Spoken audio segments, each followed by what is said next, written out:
જય સ્વામિનારાયણ. કોઈ પણ મહાન પુરુષો હોય એના પણ હેતુ હોય. જેમ કે મોદી સાહેબ ભારતના પીએમ બન્યા તો એનો હેતુ છે કે નેશન ફર્સ્ટ, ભારત દેશ પહેલા નંબરે આવવો પડે. અને એને 10 વર્ષમાં 12 વર્ષમાં જે ભારતનો વિકાસ કર્યો એ આપણે છેલ્લા 1000 વર્ષમાં નહોતી એટલે એ 10 વર્ષમાં કરી શક્યા. કેમ કે એનું લક્ષ્ય છે. અત્યારે અમેરિકામાં ટ્રમ્પ સાહેબ આવ્યા છે તેને પોતાના દેશને સમૃદ્ધ કરવો છે તો દેશના નાગરિકો માટે એ પોતાના કાર્ય કરે છે. એક સામાન્ય કોઈ દેશના પ્રેસિડેન્ટ હોય એને એનો દેશ ઓલું હોય તો જેને માથે કાળ કર્મના હુકમ નથી એવું નહીં, જેના સંકલ્પથી કરોડોના કાળ કર્મ માયાના બંધન તૂટી જાય છે. પુરુષોત્તમ નારાયણ પોતાનો આખો કાફલો લઈને આવે તો એનો હેતુ હોય કે ન હોય? અને હેતુ હોય એ મુજબ જે કાર્ય કરે ને, જેમ નરસિંહ ભગવાન પ્રગટ થાય અને હિરણ્યકૃષ્ણ આંતરડા ચીરી ન નાખે અને એને મારી ન નાખે, પ્રહલાદની રક્ષા ન કરે, ત્યારે આવવાનો હેતુ શું? બીજું કામ ન હતું એમનું, એ જ કામ હતું. મત્સ્ય ભગવાન પ્રગટ થાય ને સત્યવ્રત રાજાની રક્ષા ન કરે ને એને જ્ઞાન ન આપે તો મત્સ્ય ભગવાનનો હેતુ હું? સમુદ્રમ પર્વત ડૂબતો હોય મંદરાચલ અને પીઠ ઉપર ધારણ ન કરે તો એ કચ્છ ભગવાનનો હેતુ શું? એ એનો હેતુ છે. કૃષ્ણ ભગવાન આવે અને કંસ અને કૌરવાદિકને ઉલાળી ન નાખે તો એને ભગવાનને આવવાનું કારણ શું છે? એમ પુરુષોત્તમ નારાયણ આવ્યા અને એ કરોડોના અંતરના અજ્ઞાનને ભેદી ન નાખે. કેમ જે મૂળ માયાના બંધન કાપવા આવ્યા. ધામના વાસી અહીં બોલાવ્યા રાજ, સિદ્ધને ભટકો છો તમે ચતુર સુજાણ, એનો હેતુ હતો. એટલે આ પરથારવાના અંતિમ ઉપસંહારમાં આ નંદ સંતો લખે છે, એ વચનામૃતનો હેતુ બતાવે છે કે આ અમે વચનામૃત શા માટે લખ્યું. આજે સવારે ઉપોદઘાતમાં મેં આ વચનામૃતની વિશેષતા લખી છે. આ છે વચનામૃતની મહત્તા, કે આમાં એને સ્વાભાવિક ચેષ્ટા લખી કે અને કોઈ પણ વસ્તુને તમારે મહત્તા સમજવી હોય તો કોના વચન છે, વચનની કિંમત હોય, માણાની કિંમત નથી હોતી. એ મોદી સાહેબ એમ કે આજથી 500 નોટ ખોટી એટલે આખી દુનિયામાં ખોટી થઈ જાય અને તમે મરી જાવ તો ન થાય, આંચકા મારો તો ન થાય. એની આ જેનો અમલ હોય એનાથી કામ થાય. બાકી ગમે એટલા આંદોલન કરો ને તો પેટ્રોલના એના ભાવ ન ઘટે ને એ કે ઘટી ગયા એટલે પૂરું થઈ ગયું. બોલે છે કોણ એના ઉપર એનો વચનની કિંમત હોય. તો પુરુષોત્તમ નારાયણ જે બોલે છે તો એના વચનની કિંમત હોય. બાકી તો બધા પોતપોતાની રીતે આજ કેટલી નોવલ કથાઓ લખી નાખે છે. આ એવી નોવલ કથા નથી, આ વચનામૃત વિજ્ઞાન છે, અનુભવ વાણી છે, પરા પુરુષોત્તમ નારાયણની પરાવાણી છે. એટલે એ પુરુષોત્તમ નારાયણની મહત્તા સમજવા માટે આ વચનામૃતના પરથારામાં એ 4 નંદ સંતોએ સ્વાભાવિક ચેષ્ટા અને મહારાજનું ટૂંકું વિચરણ લખ્યું છે. એને જીવન કે આવું જેનું વ્યક્તિત્વ હતું એના આ વચનો છે. અને એ પુરુષોત્તમ નારાયણની સ્વાભાવિક ચેષ્ટાની પદો ગોપાળાનંદ સ્વામીએ લખાવ્યા, પ્રેમાનંદ સ્વામી એવું પાસે. અને એના આખી ભગવાનની શ્રીહરિની ચેષ્ટાના 2 ગ્રંથો આખા કુંડળધામથી આ પરથારાના આધારે જ ચેષ્ટાની કથા કરેલી છે. એટલે હું એ ચેષ્ટામાં ઊંડો ઉતરતો નથી. સ્વાભાવિક ચેષ્ટામાં શું પુરુષોત્તમ નારાયણનું વ્યક્તિત્વનો એ નંદસંતો નિખાર કર્યો છે એ કુંડળધામથી સદગુરુ જ્ઞાનજીવનદાસજી સ્વામીએ કરેલી લીલા ચેષ્ટાની કથા અને એની પુસ્તિકા એમાંથી જાણી લેજો. આપણે ઉતરવું છે અહીંયા વચનામૃતના વિશેષતા વિશે, મહત્તા વિશે. આવી ચેષ્ટા અને સ્મૃતિ, આવી ચેષ્ટાને અમે અમારી સ્મૃતિમાં અમે અનુસાર લખી છે ને બીજી પણ કેટલીક ચેષ્ટાઓ છે. આ એ 4 સંતો કબૂલાત કરે છે. આવા જે આવી સ્વાભાવિક ચેષ્ટા જેને ચેષ્ટામાં એનું વ્યક્તિત્વ નિર્માણ થયેલું છે, એમના સદગુણો અને એના કાર્યનું નિર્માણ થયેલું છે, એવા અનેક કાર્યના વ્યક્તિત્વના સદગુણોના ધણી શ્રીજી મહારાજ તેમને ગરડામાં રહ્યા થકા પોતાના ભક્તજનના સંશય ટાળવાને અર્થે પોઈન્ટ 1 સ્વધર્મ એટલે કે જેમાં એકાંતિક ધર્મ, ભાગવત ધર્મ, સદ્ધર્મ એટલે અને આમ કહેવાય કે સ્વધર્મ, એક વ્યક્તિના ધર્મ, ભાઈઓના ધર્મ, બહેનોના ધર્મ, આચાર્યના ધર્મ, ત્યાગીના ધર્મ, બ્રહ્મચારીના ધર્મ, એ સ્વધર્મ. એક આત્મજ્ઞાન, પોતાના ભક્તોને છતાં બ્રહ્મકુમારીમાં પ્રગટાવવા માટે દેહાતીને દોડતો બ્રહ્મકુમારીએ બોલતો એવા કરવા માટે. પોઈન્ટ 2. પોઈન્ટ 3, વૈરાગ્ય. છતાં દેહ એને કોઈ સંસારના બંધન અડે જ નહીં. અને ગુણાતીતાનંદ સ્વામી કે પૂર્વે તો જનક રાજા જેવા કે ધ્રુવ કે પ્રહલાદ જેવા કોક થયા, અને આ જ પુરુષોત્તમ નારાયણના પ્રતાપે ઘરે ઘરે ધ્રુવજીને, ઘરે ઘરે પ્રહલાદ જેવા, જનક રાજા જેવા. એટલે કે હું તો કે જગથી વિરક્ત અને ભગવાનના સંતો ભક્તોમાં આસક્ત. અરે જેના કુંખમાં બાળકો રમતા હોય એ બહેનો પણ સમાધિનિષ્ઠ હોય. એ બહેનો બોલે ને બ્રહ્માંડ ડોલે. એ બહેનો ધામમાં જતી હોય ત્યારે કહેતા જાય કે હાલો આવું હોય ને ધામમાં તોડી જાઓ, અષ્ટાવરણ પાર અક્ષરધામમાં. એટલી તાકાતવાળા, કેમ જે વિરક્ત હતા. અને જગની મતિ મતામ ઇદમેવ મતે ફલમ વિષયત વિરતિશ્ચ હરો રતિ. ભગવાન સ્વામિનારાયણ સત્સંગીજીનો બોલ્યા છે. સુરતમાં ભાનચંદ શેઠને આ ઉપદેશ આપતા કીધા છે કે બુદ્ધિશાળીની બુદ્ધિનું ફળ હું, ગુણવાનનું ગુણવાનપણાનું ફળ હું, ધનવાનનું ધનવાનપણાનું ફળ હું, સત્તાધીશોનું સત્તાનું ફળ હું, તો કે વિષયથી વિરક્તિ અને ભગવાનમાં આસક્તિ ભક્તિ. આ કરે અને પોતાના સ્વરૂપનું જ્ઞાન. કોના સ્વરૂપનું? અવતારના સ્વરૂપનું નહીં, પોતાના સ્વરૂપનું જ્ઞાન અને પોતાની મહાત્મ્ય સહિત ભક્તિ. આ 5. પોતાના સ્વરૂપનું જ્ઞાન એટલે કે પુરુષોત્તમપણાનું જ્ઞાન, અને એ પુરુષોત્તમપણાના જ્ઞાનના મહિમાએ સહિતની ભક્તિ એટલે પ્રગાઢ પ્રીતિ.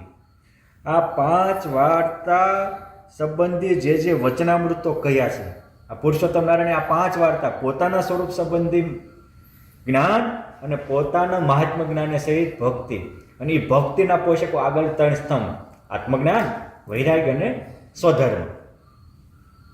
આ વાર્તા સંબંધી જે વચનામૃતો કહ્યા તથા ત્યાંથી એટલે ગઢપુરથી બીજે ગામમાં એટલે કે સારંગપુર, કારિયાણી, લોયા, પંચાળા, અમદાવાદ, વડતાલ વગેરે કયા છે, તેમાંથી કેટલાક દિવસના જે વચનામૃત તે શ્રીજી મહારાજના જે એકાંતિક ભક્ત તેમની પ્રસન્નતાર્થે પોતાની જે સ્મૃતિ અને બુદ્ધિ તે અનુસાર લખીએ છીએ. ભક્તની પ્રસન્નતા માટે આ લખ્યા છે. અને આ કેવા છે તો કે સમાસત પોક્ત મિદમ ચરિત્રમ શ્રી ધર્મ સુનો યો મનુષ્ય પઠિષ્યતિ શ્રોષ્યતિ વાપી ભક્ત્યા સલક્ષ્યતે વૈ પુરુષાર્થ સિદ્ધિ. આજે અમે બહુ ટૂંકમાં પણ ધર્મપુત્ર એવા ભગવાન સ્વામિનારાયણ જે મનુષ્ય રૂપે અહીંયા પ્રગટ થયા હતા એનું ટૂંકમાં આ ચરિત્ર કર્યા. એ કોઈ વાંચશે કે સાંભળશે એ મહાત્મા સહિત ભક્તિને પામશે અને પુરુષાર્થ સિદ્ધિ એટલે કે ધર્મ, અર્થ, કામ અને મોક્ષ 4 પુરુષાર્થની સિદ્ધિને પામશે. મારે કહેવાનું પોઈન્ટ એ છે કે આ વચનામૃતના ઉદ્ગાતા એ પડથારામાં વચનામૃતને લખવાનો આરંભ કરતા પહેલા લખે છે કે આમાં અમે આ લખ્યું છે પુરુષોત્તમ નારાયણની સ્વરૂપનું જ્ઞાન અને એની મહાત્મ્ય સહિત ભક્તિ. એટલે આ વચનામૃતનું રહસ્ય પ્રગટ પ્રભુની ભક્તિ અને પ્રગટ પ્રભુનું મહાત્મ્ય જ્ઞાન સમજાવવા માટેનું છે.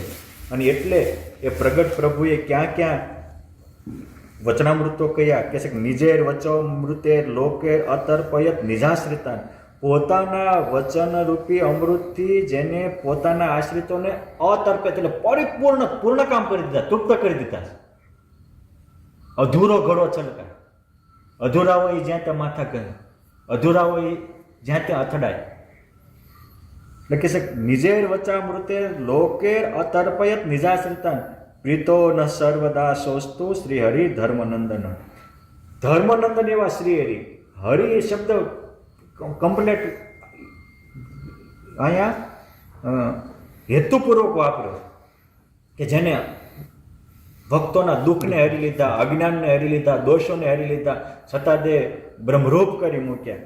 એવા પુરુષોત્તમ નારાયણની અમારા ઉપર પ્રસન્નતા થાવ. પણ કેવા તો કે પોતાના ભક્તને પરિપૂર્ણ કરનારા, છતાં તે પૂર્ણ કામ કરી દેનારા. એ પરોજભાઈને આ વીરુ જેવો નાનો દીકરો હોય અને કે બાપા રોજ અક્ષરધામની વાતો કરો છો, મને તાવ આવે છે, ધામમાં મૂકી જાવ ને કે ફરીને ફેરવ, હાલ મૂકી જાવ. હવે બાપ દીકરાને અક્ષરધામમાં મૂકી આવે કઈ લે ચિંતા નહીં. અરે તમે અમુક બાબત તો યુનિક છે સંપ્રદાયને. તમે વિચારો કે પોતાના આશ્રિતોને કેવા તૃપ્ત કરી દીધા, ભાઈઓને નહીં બાઈઓને કેવા તૃપ્ત કરી દીધા. આજે વિહાર ગામ છે ઉત્તર ગુજરાતના આઈ થિંક સાબરકાંઠા જિલ્લામાં કે એમાં કંઈક આવે છે, કડી તાલુકામાં વિહાર ગામ છે. ત્યાંમાં અમોલકભાઈ તરવાડી થઈ ગયા. એમને 2 દીકરાઓ, માનબાઈ અને એમનો ભાઈ હતો. એ માનબાઈ 69 કાળમાં પરિવારને પોષણની તકલીફ પડવા માંડી, તો એના ઘરે 6 મહિનાની વાસળી હતી. કેટલા મહિનાની? 6 મહિનાની. હા, એને રોજે 6 શેર ખાણ કે ઘાસ મૂકે અને 6 શેર દૂધ આપે. આખો પરિવાર 6 મહિનાની વાસળી દૂધ આપે. અને ગાયને દૂધ ક્યારે આવે? એ વાછડી આવે, વેતર વિહાય પછી આવે. વગર વેતરે વગર ઓલે જ્યાં ઘાસ મૂકે ત્યાં દૂધ કાઢે. આવા સ્થિતિ વાળા માનભાઈ. હવે એની વાત શું કરવાની? એના ભાઈ અચાનક બીમાર પડ્યા. મહારાજ તેડવા, મહારાજને કે હાલો હું તમારે હારે આવું. કેમ? કારણ કે મારો ભાઈ છે ને એને હજી ક્યારેક ક્યારેક એના બૈરામ મન વહી જાય છે. હારો વચમાં ઉતરી જાય તો કે. હવે એની બેન ભાઈને અષ્ટાવરણ પાર અક્ષરધામમાં મૂકી આવીને પાછા આવે. આ અહીં છે ને નિજેર નિજેર વચોર મૃતેર લોકે અતર્પય, જેને આ કંઠ પૂર્ણ કરી દીધા છે. કે ક્યાંય પોતે તો રોકાય નહીં, પોતાને હારે જોડાયેલા એને રોકાવા ન દે. કેવી તૃપ્તતા કેવી છે! જો જે સત્ય છે એને હું કે તમે કાંઈ અસત્ય નહીં કરી શકીએ. જે ઘટના છે એ છે. ભગવાન રામચંદ્ર ભગવાન જ્યારે વૈકુંઠવાસી થયા, સરયુ મૈયામાં જળ સમાધિ લીધી, તો ત્યાંના હેતવાળા બધા ભક્તો કહે છે કે અમે તમારી વગર નહીં જીવી શકીએ, શું કરવું? તો કહે છે કંઈ ચિંતા નહીં, આ સ્નાન કરશો તમને સ્વર્ગનો દ્વાર ખુલી જશે. આજે પણ સ્વર્ગદ્વારી ઘાટ છે અને તુલસીકૃત રામાયણમાં પણ લખાયું છે. મહાભારતમાં પાંડવો પણ સ્વર્ગમાં ગયાનો આખો સ્વર્ગારોહણ પર્વ છે. હું બોલું છું અને તમે સાંભળો છો ને, જે છે એ છે. અને એ નાના છે, અમે મોટા છીએ એવું કાંઈ કહેવાનો મારો કોઈ ઈરાદો નથી. મારે ભગવાન સ્વામિનારાયણે પોતાના ભક્તને પૂર્ણ કેવા કર્યા એ મારે કહેવું છે. કે ગોલીડાના રાણા રાજગર હોય અને એના ગામમાં બિન સત્સંગી હોય અને એને યમદૂત તેડવા આવે, ડાંગ મારી અને જમદૂતોના ટોળા 300નું ટોળું હોય, એક ભડવીર, 4 ભાઈઓ ભડવીર જાય અને એક ભાઈ આંખોટો કરે અને જમદૂતો ડાંગ મારીને દાંત પાડીને પાછા આવે. આ પૂર્ણતાની પોડકાસ્ટ કે અમે બેઠા ત્યાં સુધી અમારા ગામનો બિન સત્સંગી પણ નરકે ન જાય. આ એક કુમારી. અને ધામમાં જવાનું હોય ત્યારે કે હાલો જેને આવવું હોય ને હું ધામમાં તેડતો જાઉં. અને જે તૈયાર થાય અષ્ટાવરણ પાર હરિભગત તે અષ્ટાવરણ પાર અક્ષરધામમાં પહોંચાડી. એ તાકાત કેટલી છે! હે, કચ્છમાં કડવા પાટીદાર સમાજમાં સત્સંગના બીજ રોપનાર કેશરાસો પરમેશ્વરા મહાન ભક્ત થઈ ગયા. એમના રિલેટિવ હતા જાદવજીભાઈ વગેરે, જેને આજે પણ કચ્છ કડવા પાટીદારમાં સત્સંગનું બહુ મોટું યોગદાન આપ્યું છે. ધામમાં જાઓ એ કે હાલો જેટલા આવું એટલા ધામમાં લેતો જાઓ. તમે તાકાત જુઓ. અષ્ટાવરણ પાર એક સત્સંગી લેતા જાય અને કે આવું હોય તો આ પોતાના ભક્તોને તૃપ્ત કરી દે છે. અને જેને ધામમાં જવું હોય એને પોતાની હારે પાછા કહેતા જાય અને કીધું હોય એમ જેટલા તૈયાર થાય એને લેતા પણ જાય. ભક્ત ચિંતામણીમાં રાજપર ગામના જયકરણ ભગતનો પરચો લખાણો છે. એ એવો છે. એ કે મંદિર બાંધતા હતા, 6 મહિના સમાધિ થઈ કે 6 મહિના પછી મહારાજ તેડવા આવવાના. 6 મહિનામાં મંદિર પૂરું કર્યું અને પછી પોતાના દીકરાને પત્નીને પહેલા ધામમાં મૂક્યા અને પછી પોતે ધામમાં ગયા. આકંઠ એની ખુમારી કેવી છે!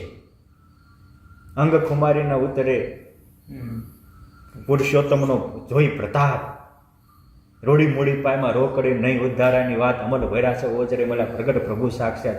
નિષ્કુળાનંદ સ્વામી તો મસ્તીમાં આવી જાય ત્યારે એવું પણ બોલી જાય કે એક કલ્યાણ તો ક્યાંક થયા કલ્યાણ કોટ, ભાગ્ય જાગ્યા આજે જાણવા મળ્યા પ્રભુ પ્રગટ પ્રમાણ. એક કલ્યાણ કરોડ કલ્યાણ. હા, પાયમાં રે ભવજલ પાર શ્રી હરિ સંત મળી, વાયમાં રે દુઃખ અપાર શ્રી હરિ સંત મળી. દીધા જમશીર પાવ લીધા અલૌકિક લાભ. એ કેવો અલૌકિક લાભ છે! કેવો એની ખુમારી કેવી છે!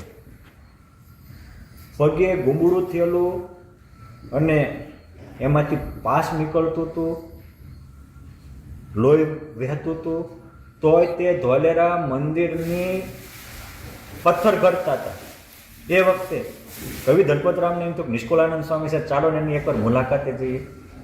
એટલે એક અંગ્રેજી અમલદારને લઈ અને એ ધોલેરા આવે અને એ વખતે ધોલેરામાં નિષ્કુળાનંદ સ્વામી આ રીતે પોતાના શરીરે કંઈક પથ્થર ઘડતા વાગી ગયેલો, એમાંથી લોહી વહેતું હતું, તોય પથ્થર ઘડતા હતા.